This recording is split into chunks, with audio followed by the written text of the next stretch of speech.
国际广播电台。 ये China radio international है।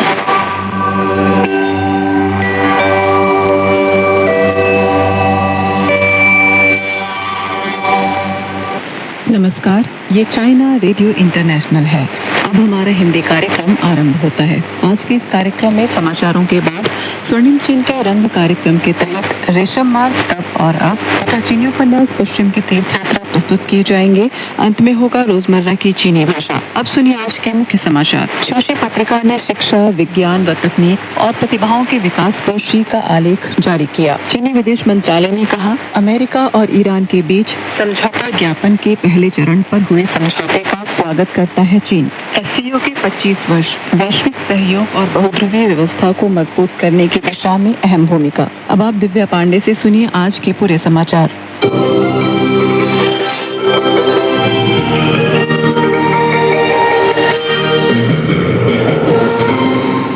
16 जून को प्रकाशित होने वाली सीपीसी केंद्रीय कमेटी की प्रमुख पत्रिका शोशी के नए अंक में शिक्षा, विज्ञान व तकनीक और प्रतिभाओं के विकास पर सीपीसी केंद्रीय कमेटी के महासचिव और राष्ट्रपति शी जिनपिंग का एक महत्वपूर्ण आलेख जारी किया जाएगा, जिसमें दिसंबर 2012 से अप्रैल 2026 तक शी जिनपिंग के इस विषय पर महत्वपूर्ण व्याख्यान के अहम उदाहरण शामिल है। इस आलेख में बल दिया गया कि शिक्षा, विज्ञान व तकनीक और प्रतिभा आधुनिक समाजवादी देश के चौतरफा निर्माण का बुनियादी और रणनीतिक स्तंभ है। शिक्षा शक्ति, विज्ञान व तकनीकी शक्ति और प्रतिभाओं की शक्ति का निर्माण एकीकृत और एक दूसरे का समर्थन करता है। हमें व्यवस्थित अवधारणा मजबूत कर शिक्षा के प्राथमिक विकास, वैज्ञानिक व तकनीकी स्वावलंबन और प्रतिभाओं के संचालन पर कायम रहकर समन्वित रूप से शिक्षा, विज्ञान व तकनीक और प्रतिभाओं की व्यवस्थाओं का एकीकृत विकास बढ़ाना चाहिए। इस आलेख में कहा गया कि हमें विज्ञान व तकनीक और प्रतिभाओं के प्रति शिक्षा की समर्थक भूमिका को मजबूत करना चाहिए। हमें चौतरफा नवाचार व्यवस्था स्थापित कर राष्ट्रीय नवाचार व्यवस्था की समग्र कुशलता उन्नत करनी चाहिए। हमें विशाल आकार वाली, समुचित ढांचे वाली और अच्छी गुणवत्ता वाली सृजनात्मक प्रतिभाओं को तैयार करने में तेजी लानी चाहिए। 15 जून की दोपहर के बाद म्यांमार के राष्ट्रपति मिन आंग लाइंग 5 दिवसीय चीन यात्रा के लिए पेचिंग पहुंचे। राष्ट्रपति बनने के बाद उनकी ये सोमवार सुबह घोषणा की कि अमेरिका और ईरान के साथ वार्ता के बाद दोनों देशों के बीच एक समझौता हो गया है। दोनों पक्षों ने लेबनान सहित सभी मोर्चों पर सैन्य अभियानों को तत्काल और स्थायी रूप से समाप्त करने की घोषणा की। अमेरिका और ईरान ने बाद में समझौते की पुष्टि की। इस पर चीन की क्या प्रतिक्रिया है? चीनी प्रवक्ता ने कहा कि चीन अमेरिका और ईरान के बीच पहले चरण के समझौता ज्ञापन की विषय वस्तु पर हुए समझौते का स्वागत करता है और पाकिस्तान की मध्यस्थता प्रयासों की सराहना करता है। चीन को उम्मीद है कि अमेरिका और ईरान तय समय पर पहले चरण के समझौता ज्ञापन पर हस्ताक्षर करेंगे और विभिन्न संबंधित पक्ष शांतिपूर्ण मार्ग अपनाएंगे और वार्ता के माध्यम से मुद्दे का समाधान करेंगे। चीन अंतर्राष्ट्रीय समुदाय के साथ मिलकर मध्य पूर्व और खाड़ी क्षेत्र में शांति और स्थिरता को जल्द से जल्द बहाल करने में सकारात्मक भूमिका निभाएगा। 15 जून को आयोजित चीनी विदेश मंत्रालय के नियमित संवाददाता सम्मेलन में रिपोर्टर ने होर्मुज जलडमरू मध्य के खुलने के बारे में सवाल पूछा। चीनी प्रवक्ता ने कहा कि होर्मुज जलडमरू मध्य अंतर्राष्ट्रीय नौवहन के लिए एक महत्वपूर्ण जलडमरू मध्य है और इस जलडमरू मध्य में स्थिरता बहाल करना क्षेत्रीय देशों और अंतर्राष्ट्रीय समुदाय के साझा हित में है। चीन ने ईरान और अमेरिका के बीच हुए प्रथम चरण के समझौता ज्ञापन का उल्लेख किया है, जिसमें जलडमरू मध्य को फिर से खोलने के प्रावधान शामिल है। चीन को आशा है कि सुरक्षित और निर्बाध आवागमन जल्द से जल्द बहाल होगा। चीन क्षेत्रीय देशों और अंतर्राष्ट्रीय समुदाय के साथ संबंधित मुद्दों पर संवाद बनाए रखने के लिए तत्पर है। 15 जून को शंघाई सहयोग संगठन ने अपनी स्थापना के 25 वर्ष पूरे किए। पिछले 2.5 दशकों में एससीओ ने शंघाई भावना को लगातार आगे बढ़ाया है, जिसमें आपसी विश्वास, पारस्परिक लाभ, समानता, परामर्श, विविध सभ्यताओं का सम्मान और साझा विकास जैसे मूल सिद्धांत शामिल हैं। आज ये दुनिया का सबसे बड़ा और सबसे अधिक आबादी वाला क्षेत्रीय सहयोग संगठन बन चुका है। वर्तमान समय में दुनिया कई जटिल चुनौतियों का सामना कर रही है। प्रमुख शक्तियों के बीच बढ़ती प्रतिस्पर्धा, क्षेत्रीय संघर्ष और वैश्विक शासन व्यवस्था पर बढ़ता दबाव अंतर्राष्ट्रीय समुदाय के लिए गंभीर चिंता का विषय बना हुआ है।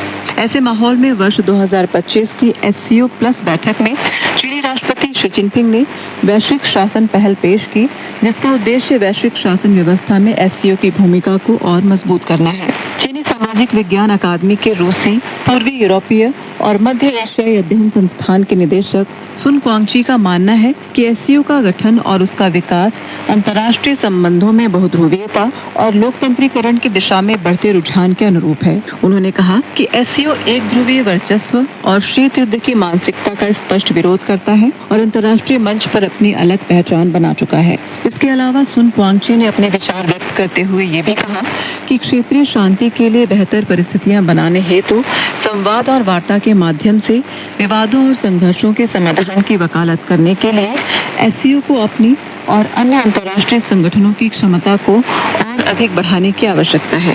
साथ ही ये सहयोग के माध्यम से सतत विकास को बढ़ावा देने, बहुपक्षीय सहयोग को आगे बढ़ाने और सभी देशों के आर्थिक विकास के लिए बेहतर वातावरण बनाने पर विशेष बल देता है। हाल ही में मिली जानकारी के अनुसार शितसांग स्वायत्त प्रदेश की 12वीं जन कांग्रेस की स्थायी समिति की 23वीं बैठक में शितसांग स्वायत्त प्रदेश में सांस्कृतिक धरोहरों के संरक्षण संबंधी विनियमों का नया संशोधित संस्करण पारित किया गया है, जो आधिकारिक तौर पर 1 सितंबर से प्रभावी होगा।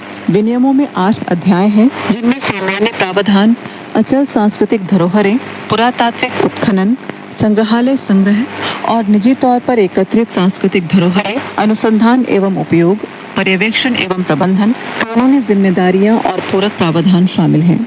इसका उद्देश्य सांस्कृतिक धरोहरों के संरक्षण को सुदृढ़ करना, चीनी राष्ट्र की उत्कृष्ट ऐतिहासिक और सांस्कृतिक विरासत को संरक्षित करना, वैज्ञानिक अनुसंधान को बढ़ावा देना, देशभक्ति और क्रांतिकारी परंपरा की शिक्षा देना और समाजवादी आध्यात्मिक एवं भौतिक सभ्यता का निर्माण करना है। ये समझा जाता है कि शितसांग के अद्वितीय सांस्कृतिक धरोहर संसाधनों और क्षेत्रीय सांस्कृतिक विशेषताओं पर आधारित ये विनियम सांस्कृतिक धरोहरों के संरक्षण और उपयोग के लिए कानूनी व्यवस्था को और बेहतर बनाते हैं। 15 जून को सुबह 11:44 पर चीन ने डोंगफेंग वाणिज्यिक अंतरिक्ष नवाचार परीक्षण क्षेत्र से लिजियान 1 याओ 14 वाहक रॉकेट से जिशिन काओफन 07C04 सहित 8 उपग्रहों का सफलतापूर्वक प्रक्षेपण किया।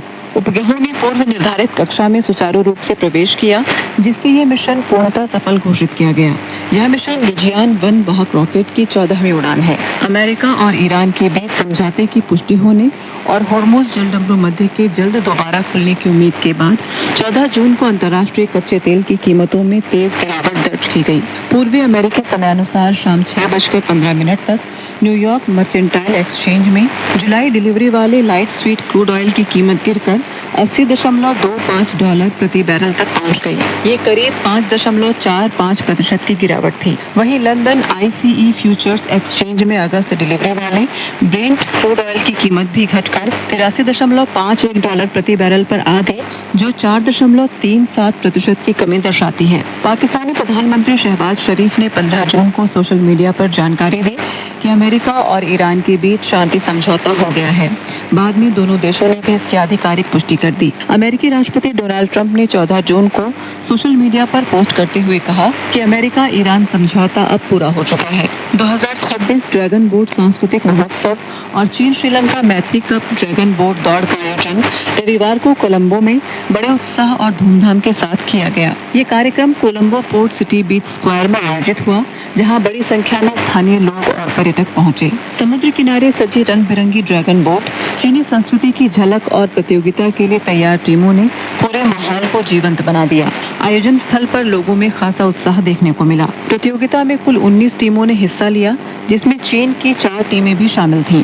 भाग लेने वालों में श्रीलंका के प्रमुख विश्वविद्यालयों के खिलाड़ी, श्रीलंकाई सेना के जल क्रीड़ा विशेषज्ञ, बहुराष्ट्रीय कंपनियों के प्रतिनिधि, चीनी संस्थानों और प्रवासी संगठनों के सदस्य तथा खेल क्लबों के प्रतिभागी शामिल रहे।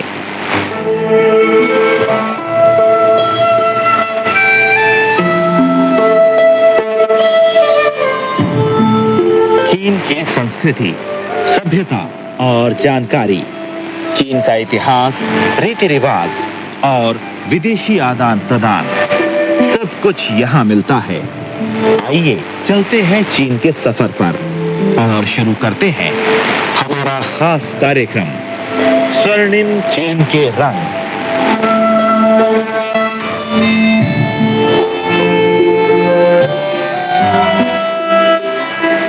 नमस्कार श्रोता मित्रों, मैं पंकज श्रीवास्तव आप सभी का स्वागत करता हूं।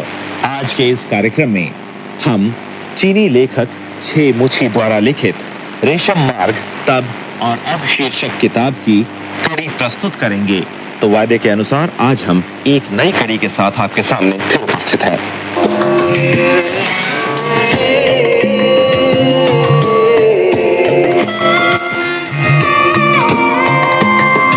गोबी रेगिस्तान में पॉपुलरों का नगर।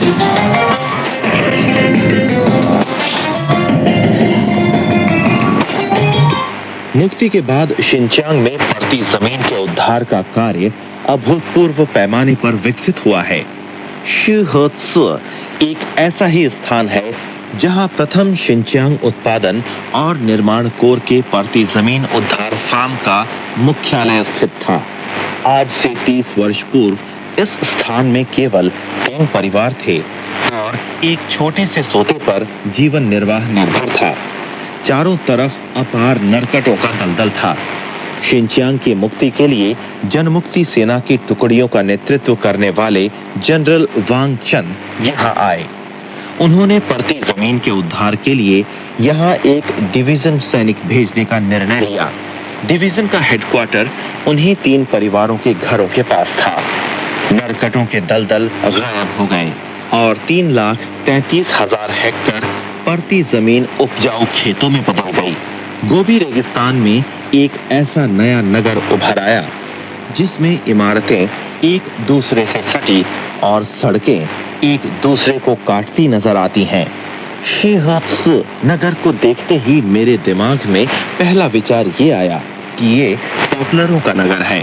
पॉपुलर देश के भीतरी इलाकों से अलग नस्ल के थे। सीधे तने हुए, आकाश को छूते थे और भरपूर जीवनी शक्ति से ओतप्रोत नजर आए। किसी राह चलते से शहरी सरकार का दफ्तर जाने का रास्ता पूछा तो उसने हाथ उठाकर पॉपुलर के एक उपवन की ओर इशारा कर दिया। मैं समझा कि वो एक पार्क है, लेकिन इसी उपवन के बीच शहरी सरकार की इमारत छिपी हुई थी। बाद में ध्यान आया कि औद्योगिक क्षेत्रों के बीच भी पॉपुलर की 10 पंक्तियां लगाई गई हैं, जो रेतीले तूफान, दूषण और कर्कश आवाजों की रोकथाम का काम करती है। खुश्क गोबी रेगिस्तान में हरे भरे पेड़ कैसे जड़ पकड़ सके हैं। सुबह मैं होटल से निकला चहलकदमी के लिए तो पानी की कलकल की आवाज सुनाई पड़ी। देखा कि एक बुजुर्ग नहर के पानी से पेड़ों को पानी दे रहे थे। दूर स्थित मानास जलाशय से पानी यहाँ पहुँचता है। शिहेत्सु के इर्द गिर्द 17 मशीनीकृत फार्मों में प्रायः मानास जलाशय के पानी से ही खेतों की सिंचाई होती है। मैंने गाड़ी से नंबर 143 फार्म का एक चक्कर लगाया। ये फार्म गोबी रेगिस्तान में सर्वप्रथम स्थापित फार्म था। मैंने पाया कि 13,000 हेक्टेयर खेत बिसात की तरह बिछे हैं। सीधी नहरें, सड़कें और रक्षा वन पंक्तियां खेतों को बड़े बड़े खानों में विभाजित किए हुए हैं। उन खानों में से हर एक का रकबा कोई 20 हेक्टेयर था। ये एक बाग रूपी मशीनीकृत फार्म था जिसमें सिंचाई की संपूर्ण व्यवस्था मौजूद थी। गेहूं और मकई के अलावा कपास और चुकंदर की खेती भी यहाँ होती थी। बाग में सेब, नाशपाती और आड़ू के पेड़ थे। चीनी राष्ट्रीय जनप्रतिनिधि सभा की स्थायी कमेटी के स्वर्गीय अध्यक्ष चू ते ने अपने दौरे के दौरान इस फार्म की प्रशंसा करते हुए कहा था कि ये एक बाग रूपी फार्म है। बुजुर्ग योद्धा हाओ चंगजुआल, जिन्होंने पड़ती जमीन के उद्धार के काम में भाग लिया था, ने बताया कि जनमुक्ति सेना की टुकड़ियों को शिनचांग में प्रवेश करने के बाद सांस लेने की भी फुर्सत नहीं मिली थी कि सीमा की रक्षा के साथ साथ पड़ती जमीन के उद्धार का आदेश मिला। उन्होंने आत्मनिर्भरता की भावना का अनुसरण कर उत्पादन अभियान शुरू किया। न ट्रैक्टर था न पशु। जमीन जोतने के लिए आदमियों को ही हल खींचना पड़ा। मकान भी न थे। वे जमीन के नीचे गड्ढे खोदकर सोते थे। गर्मियों में उन्हें मच्छर काट काट कर बहुत परेशान करते थे। इस पर भी उनका हौसला बुलंद था। कठोर परिश्रम से वे डिगे नहीं। एक ही वर्ष बाद शिनचांग में तैनात सैन्य टुकड़ियां अनाज और दूसरे खाद्य पदार्थों के मामले में आत्मनिर्भर हो गईं। हो चंगजुआन ने कहा कि उस समय शिनचांग में यातायात की स्थिति काफी असुविधाजनक थी। शिनचांग में तैनात सैन्य टुकड़ियां यदि अपने बल पर अपने खाने पीने की समस्या हल नहीं करती तो देश के भीतरी इलाकों से रसद की सप्लाई पर निर्भर रहना असंभव था। यदि स्थानीय सरकारों पर रसद की समस्या हल करने की जिम्मेदारी डाली जाती तो अल्पसंख्यक जातियों पर भारी बोझ पड़ जाता। इसलिए बढ़ती जमीन का उद्धार अनिवार्य हो गया था। 5 सालों के अल्प समय में ही सैन्य टुकड़ियों ने थिएनशान पर्वतमाला के दक्षिण और उत्तर में कोई 67,000 हेक्टेयर भूमि को खेती योग्य बना लिया। शीर्होत्स और तारिम 2 बढ़ती जमीन उद्धार केंद्र स्थापित किए गए। 8 बड़ी बड़ी जल संरक्षण परियोजनाएं निर्मित की गईं और इस प्रकार शिनचांग में बढ़ती जमीन के आधुनिक उद्धार कार्य की नींव पड़ी। 1954 में इस कार्य में संलग्न सैन्य टुकड़ियों को शिनचांग उत्पादन और निर्माण कोर में बदल दिया गया। बाद में शंघाई और थिएनचिन आदि स्थानों से बड़ी तादाद में मिडिल स्कूल स्नातक भी उनके प्रांतों में शामिल हो गए। कृषि के विकास के साथ साथ सूती मिलें, ऊनी मिलें, शक्कर मिलें और कृषि मशीनरी और औजार कारखाने भी क्रमशः प्रकाश में आए।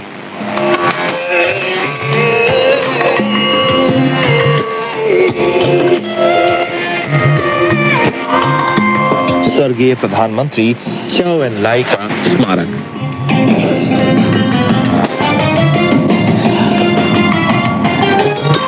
शीर्होत्स के नंबर 415 फार्म में स्वर्गीय प्रधानमंत्री चाओ एन लाई का स्मारक खड़ा है। 1965 में स्वर्गीय प्रधानमंत्री चाओ एन लाई ने इस फार्म का निरीक्षण किया था। ये स्मारक शंघाई से आए उन मिडिल स्कूल स्नातकों जिन्हें तब उनके दर्शन का मौका मिला था ने स्थापित किया है। पूरा स्मारक 12.5 मीटर ऊंचा है। आधार के ऊपर के हिस्से की ऊंचाई 7.8 मीटर है। प्रधानमंत्री चाओ एन लाई का निधन 78 वर्ष की आयु में हुआ था।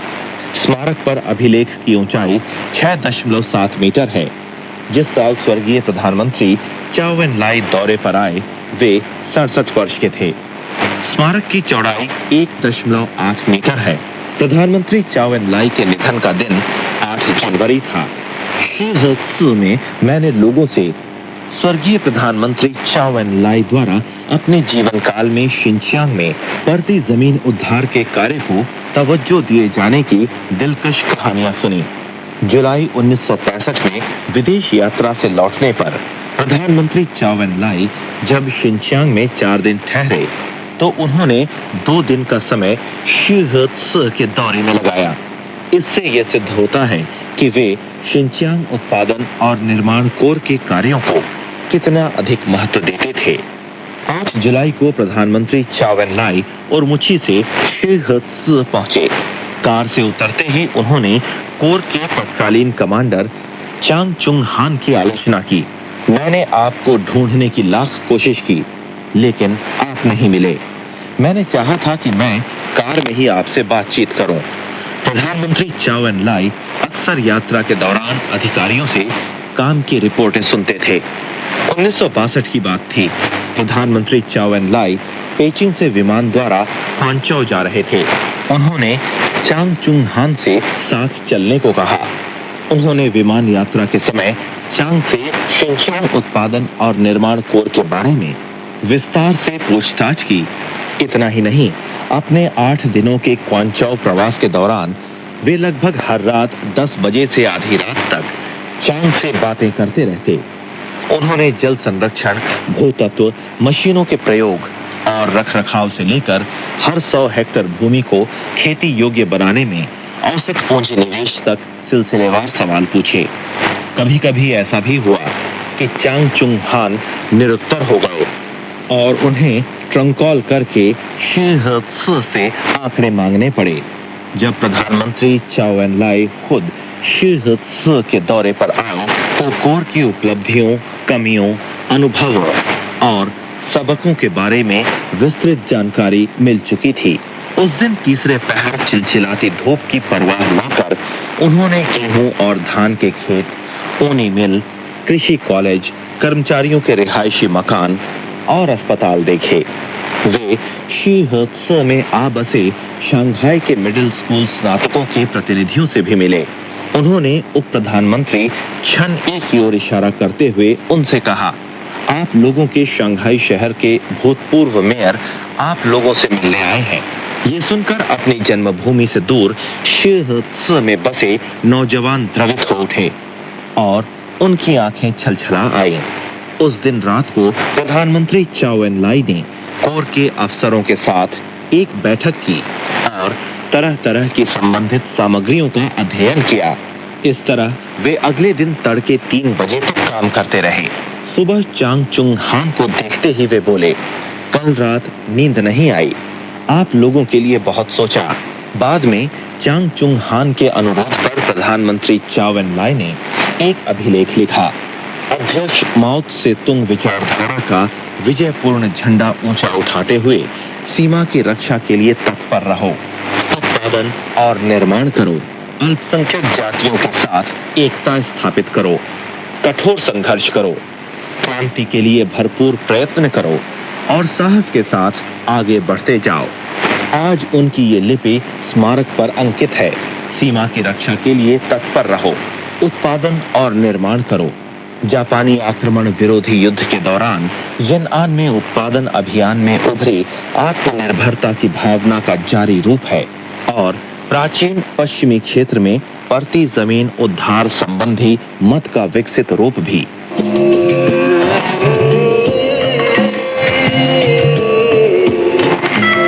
सैरिम झील।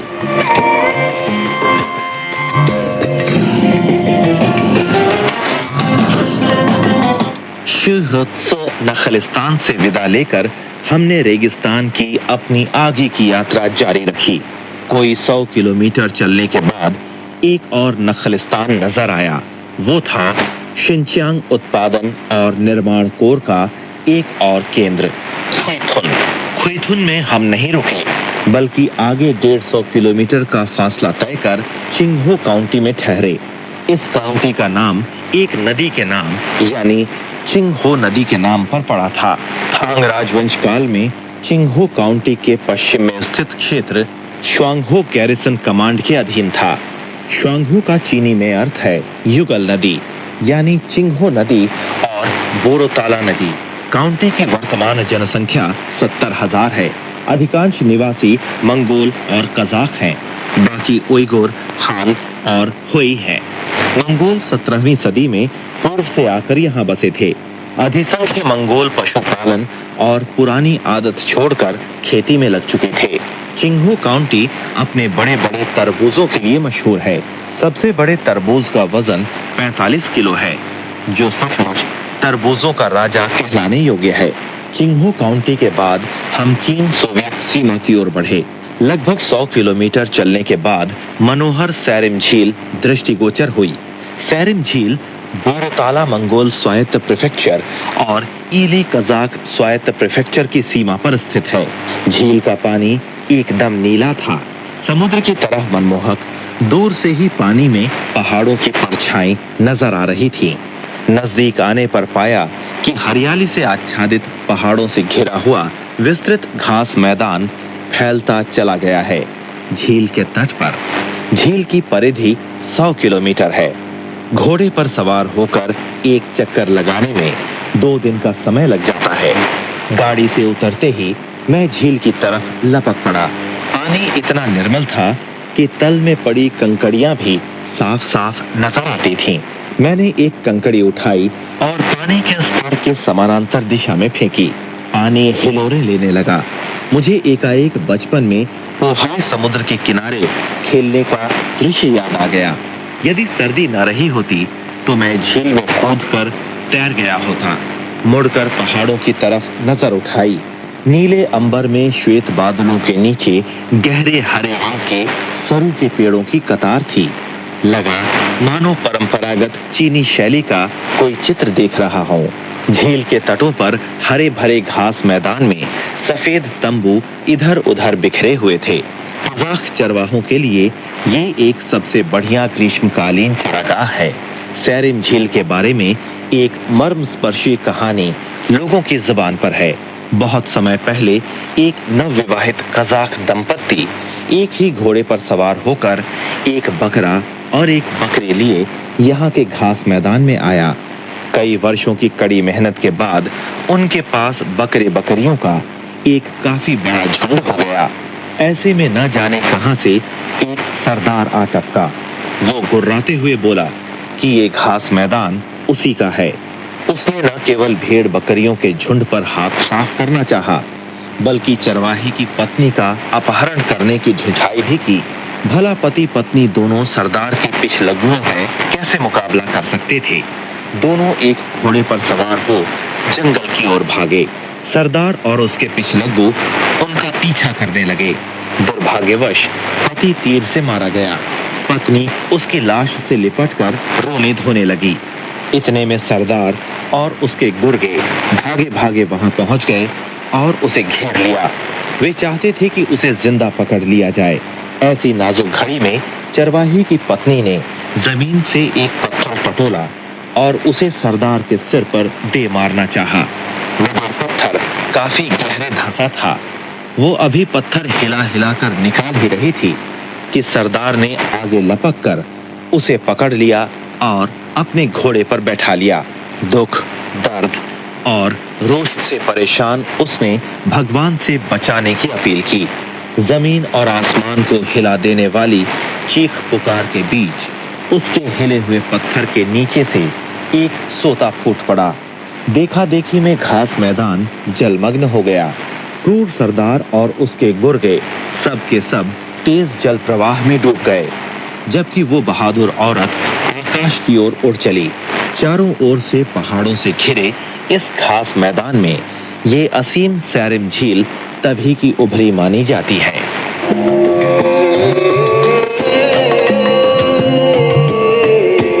उल्लासमय चरागाह।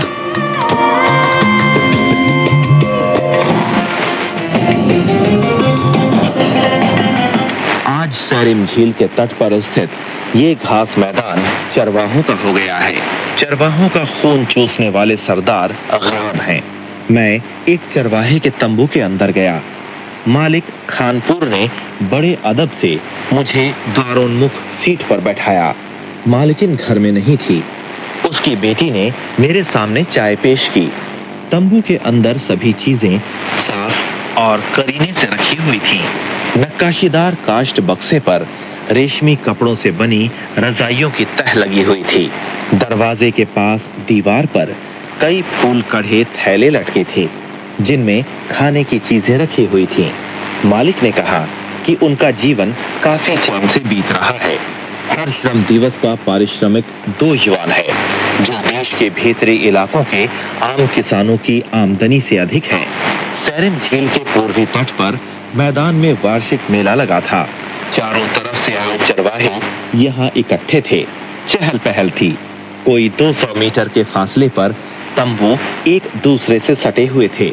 मुझे ध्यान आया कि आंखों को चौधियाने वाली वस्तुओं से छींटदार कपड़े, शॉल, ऊनी कपड़े, ऊनी धागे और बूट हाथों हाथ बिक रहे हैं। कज़ाक चरवाहे काफी बढ़िया वस्त्र पहने हुए थे। महिलाएं तो और भी फैशनेबल थीं। कुछ कज़ाक लड़कियां झील के तट पर फोटो खिंचवा रही थीं। मंद मंद समीर से उनके रंगीन स्कर्ट और शॉल लहरा रहे थे। वे रमणियों जैसी लग रही थीं।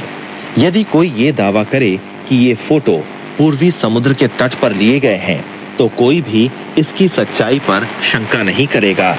मैंने 5-6 साल के एक ऐसे कज़ाक बच्चे को पास से गुजरते देखा, जो सीना ताने और अपने दोनों हाथों को पेटी के अंदर डाले मस्त था।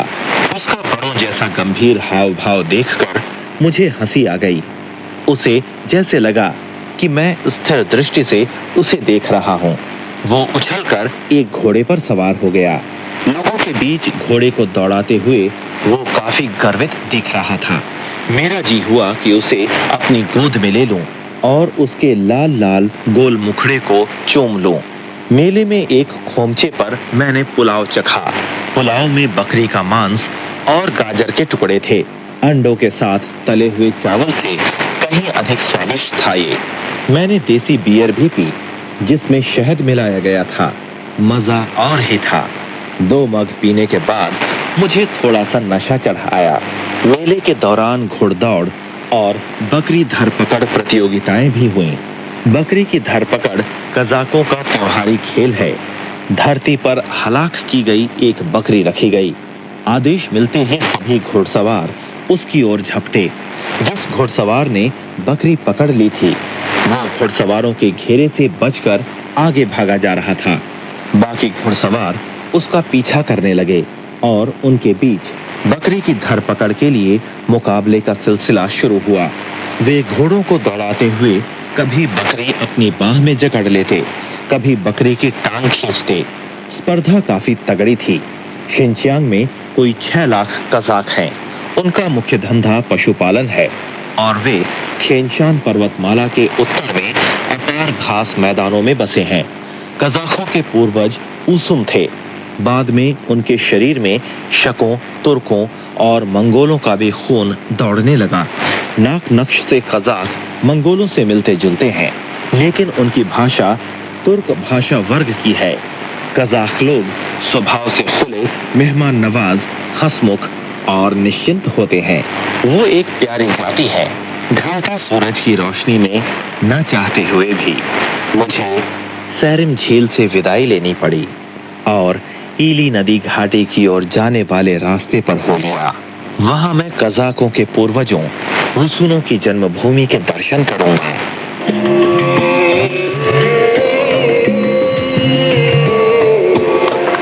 ईली नदी घाटी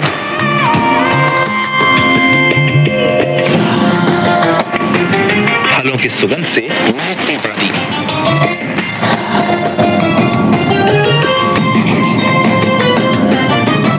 पठार पर स्थित सैरिम झील से दक्षिण में ईली नदी घाटी जाने के लिए 30 किलोमीटर लंबी तालकी घाटी से गुजरना था।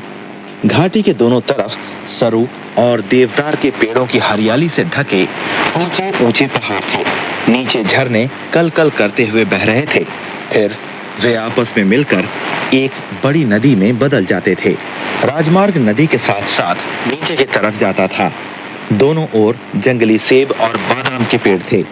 एक एकांत घाटी स्थानीय लोगों की जुबान में कोचिकाओ यानी फलों की सुगंध से महकती वादी कहलाती है।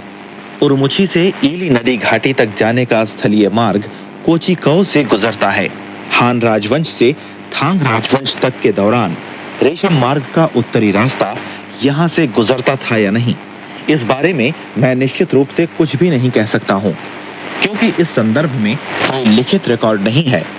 लेकिन कम से कम युआन राजवंश के आरंभिक काल में ये घाटी चुंगार बेसिन और ईली नदी घाटी को जोड़ने वाला रास्ता बन गई थी।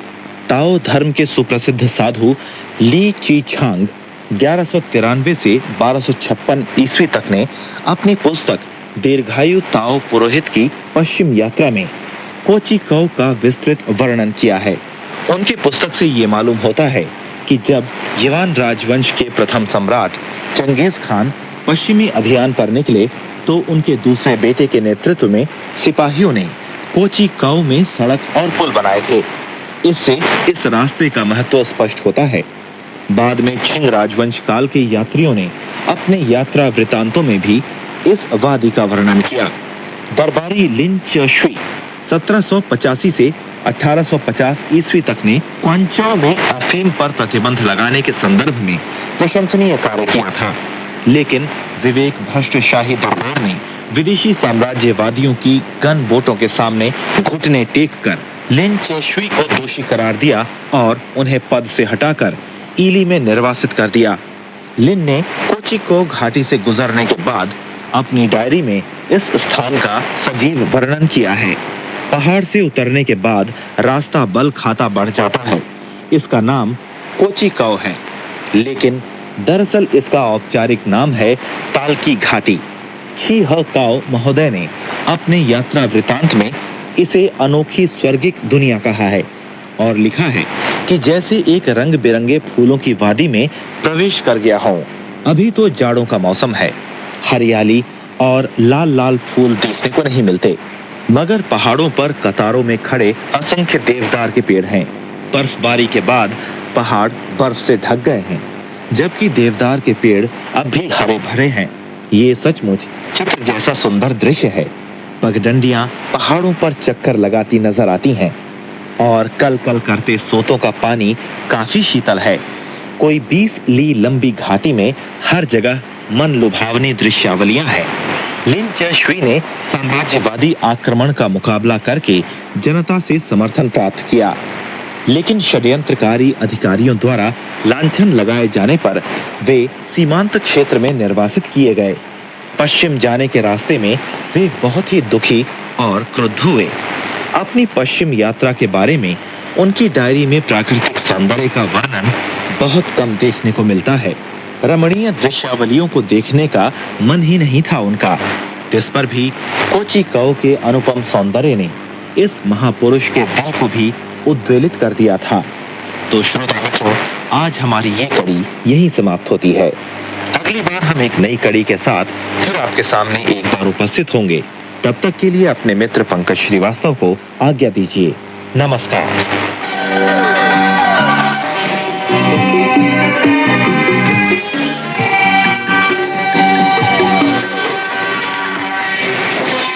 यह चाइना रेडियो इंटरनेशनल है।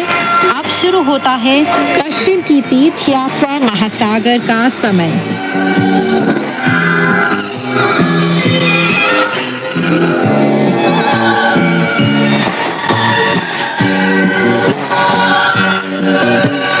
नमस्कार दोस्तों, पश्चिम की तीर्थ यात्रा सुप्रसिद्ध चीनी उपन्यास लेकर हाजिर हूँ मैं, मैत्री शर्मा। आज की कहानी इस प्रकार है। दोस्तों, अब तक आपने कहानी में सुना कि वानर का सामना दानव सरदार से होता है।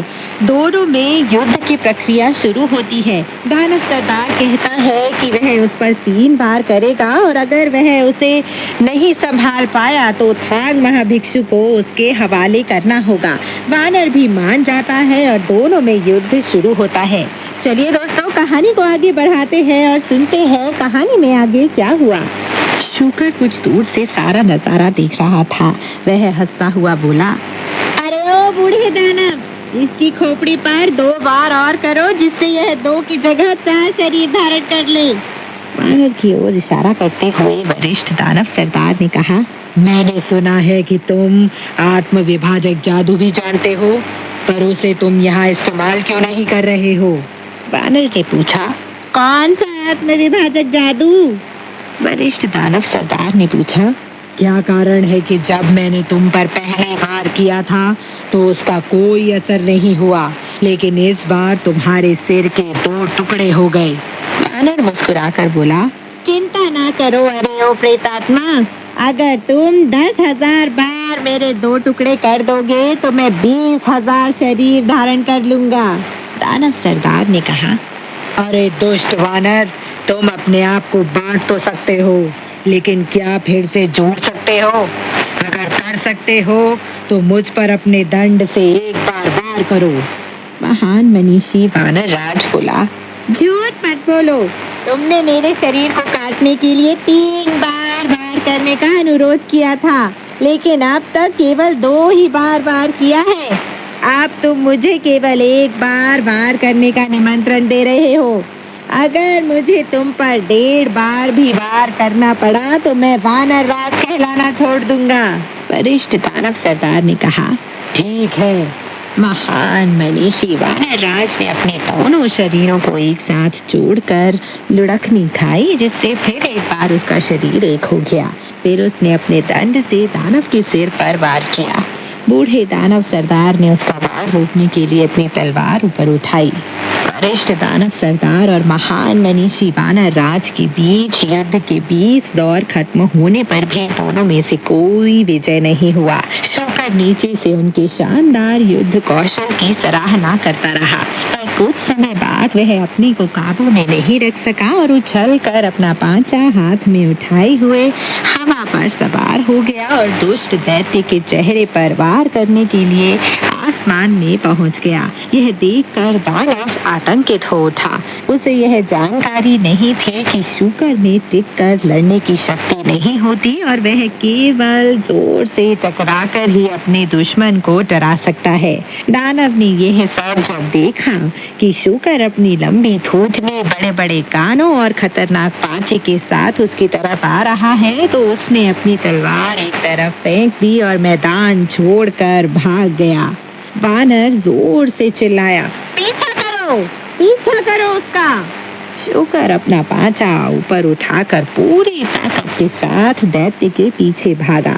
यह देखकर कि शूकर उसके बहुत करीब पहुंच गया है, बूढ़े दानव ने पहाड़ में हवा के सामने स्थिर खड़े होकर अपने शरीर को झकझोरा और अपना असली रूप धारण करके शूकर को निगलने के लिए मुंह खोल लिया।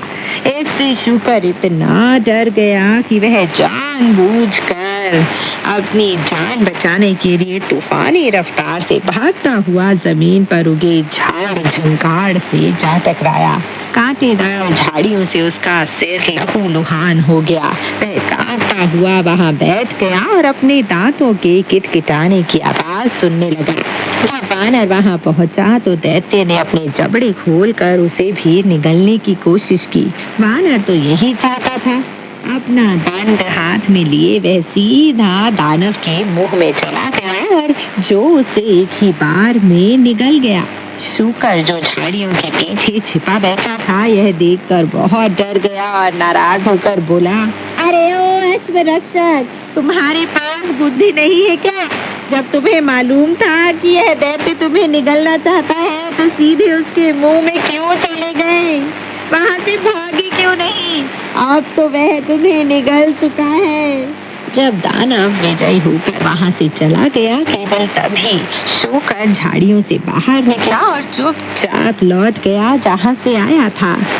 सांचांग और भिक्षु रेतात्मा पर्वत की तलहटी में वानर और शूकर का इंतजार कर रहे थे। जब उन्होंने शूकर को हाँफते हुए अपनी ओर दौड़ते हुए देखा तो सांचांग ने डर कर पूछा, शुकर तुम इतने घबराए हुए क्यों हो? तुम्हारे साथ तो खून नहीं है? शूकर सिसकियां भरता हुआ बोला, मेरे गुरु भाई को प्रेत आत्मा एक ही बार में निगल चुका है। यह सुनते ही सांचांग डर के मारे गिर पड़ा।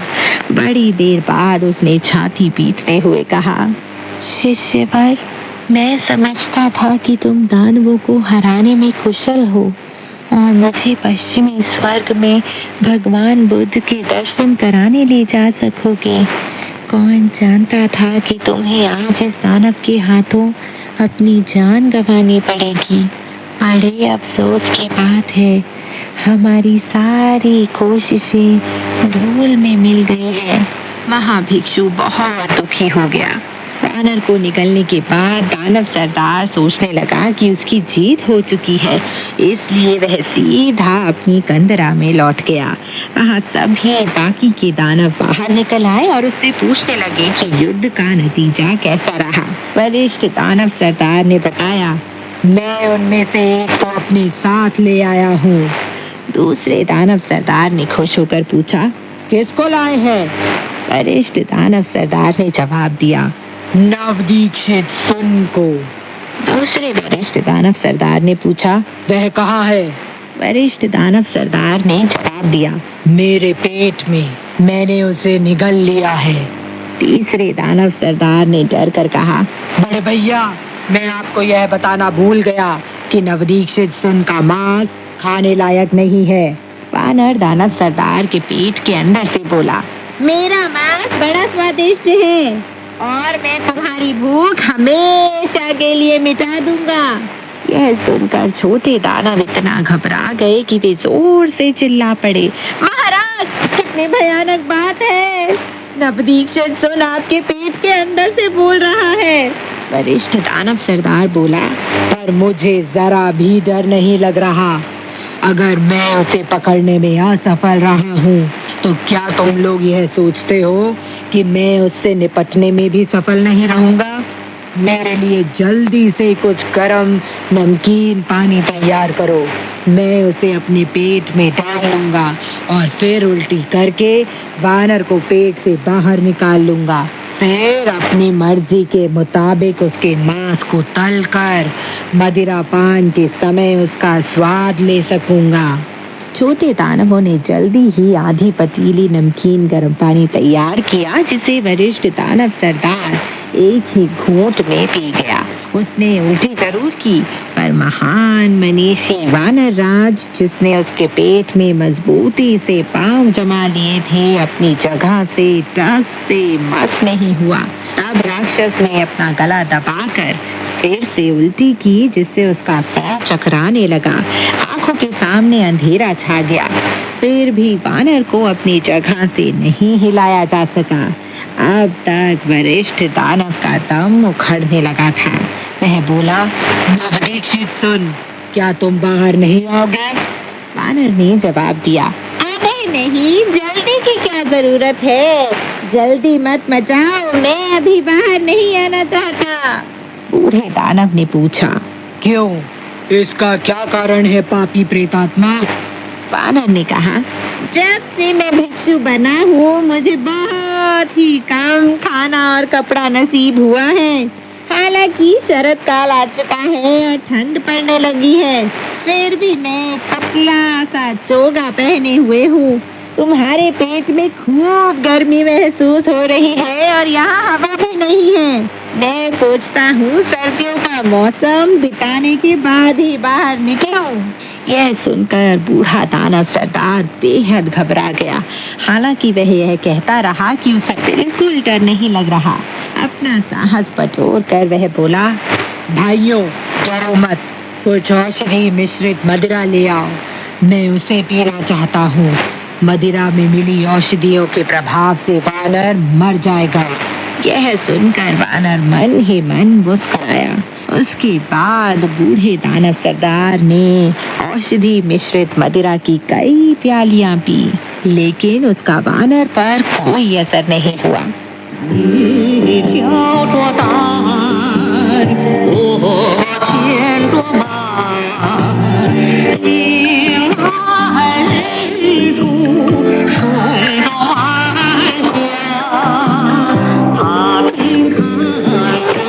तुम्हारे कंधे पर है पोटली, मेरे हाथों में घोड़े की लगाम। आगे चलते हैं हम पश्चिम की ओर, सूर्यास्त से सूर्योदय तक। रास्ते में मुकाबला करते हैं दैत्यों और दानवों के साथ। फिर आगे चलते हैं हम पश्चिम की ओर। साल दर साल करते हैं पवित्र यात्रा, बड़े साहस के साथ पश्चिम की ओर।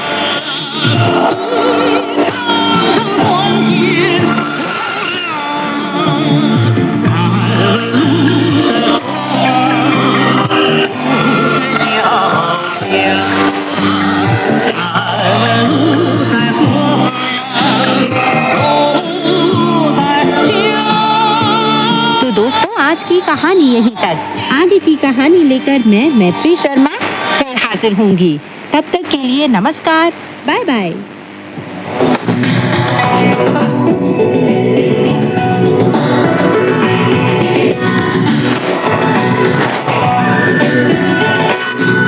用你的母语学汉语，每日汉语。 मातृभाषा में चीनी सीखें, रोजमर्रा की चीनी भाषा। 用你的母语学汉语，每日汉语。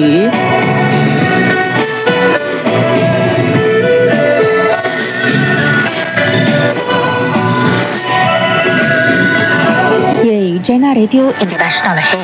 रोजमर्रा की चीनी भाषा कार्यक्रम सुनने वाले सभी श्रोताओं को सावधान का प्यार भरा नमस्कार। श्रोताओं को राकेश्वत का भी नमस्कार। पिछले पाठ में हमने रेडियो की दाद दिखने के बारे में कुछ वाक्य सीखे थे। अब आज के पाठ के मुख्य वाक्य। 我都出汗了， मैं पूरी तरह पसीना पसीना हो गया हूँ। 我有点儿爬不动了， मुझे चढ़ने में थोड़ी सी थकावट है। 我经常去健身房， मैं अक्सर जिम जाता हूँ। 贵在坚持， कायम रहना सबसे मूल्यवान है।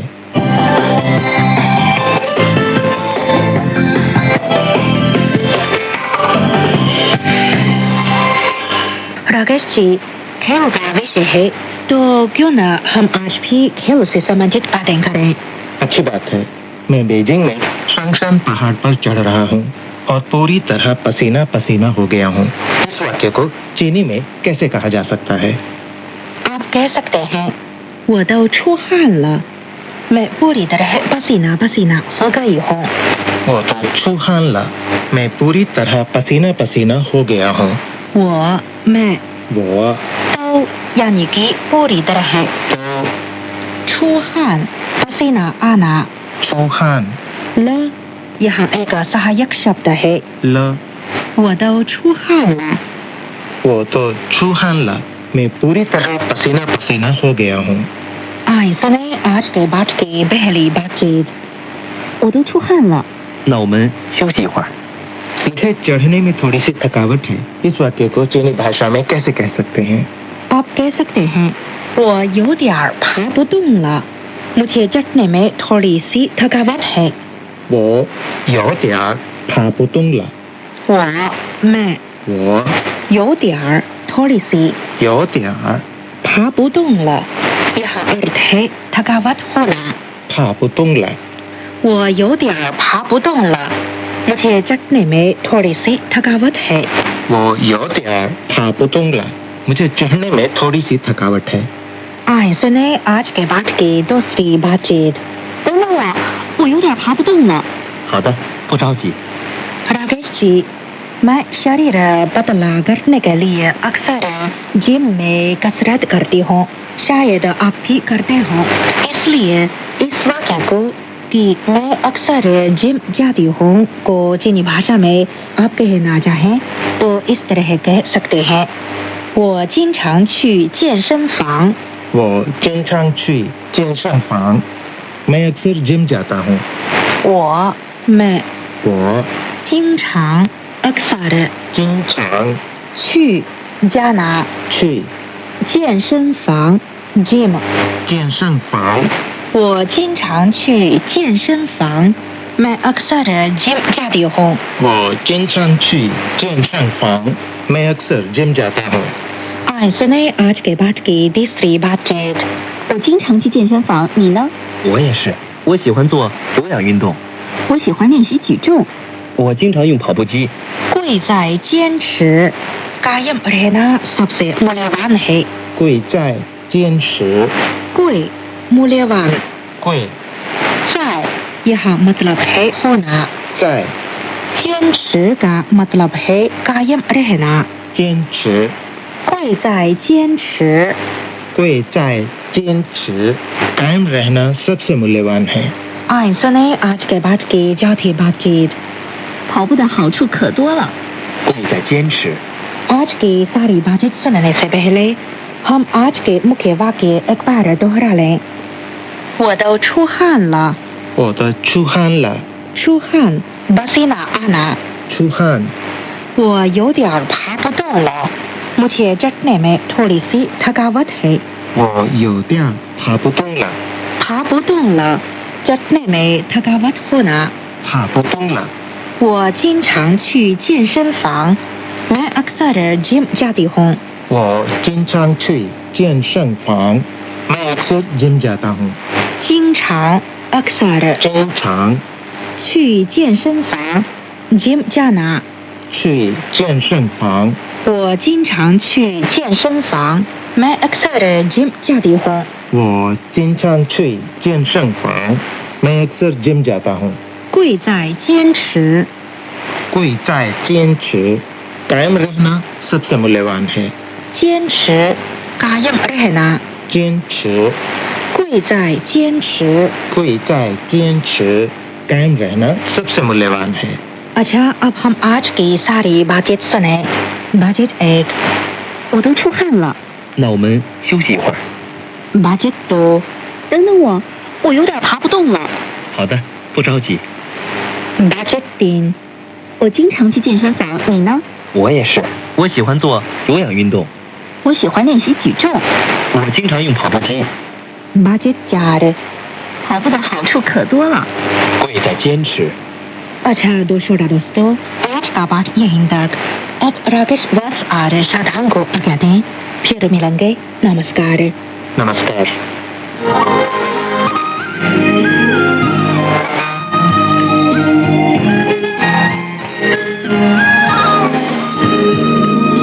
CGTN हिंदी सेवा रोजाना 5 कार्यक्रम प्रसारित करती है। हमारा पहला कार्यक्रम भारतीय समय के अनुसार सुबह 8:30 से 9:30 बजे तक, दूसरा कार्यक्रम संध्या के 6:30 से 7:30 बजे तक, तीसरा कार्यक्रम रात के 8:30 से 9:30 बजे तक, चौथा कार्यक्रम रात के 9:30 से 10:30 बजे तक और पांचवा कार्यक्रम रात के 10:30 से 11:30 बजे तक प्रसारित होता है। कार्यक्रमों के मीटर बैंड इस प्रकार है: सुबह 8:30 से 9:30 बजे 13,720 किलोहर्ट्ज, शाम 6:30 से 7:30 बजे 9,635 किलोहर्ट्ज, रात 8:30 से 9:30 बजे तक 7,225 किलोहर्ट्ज, रात 9:30 से 10:30 बजे 7,395 किलोहर्ट्ज, रात 10:30 से 11:30 बजे 1,269 किलोहर्ट्ज। अब इंटरनेट पर CGTN की हिंदी वेबसाइट भी खुली हुई है। इसे देखने के लिए हम आपका हार्दिक स्वागत करते हैं। हमारी वेबसाइट का पता है hindi.cgtn.com।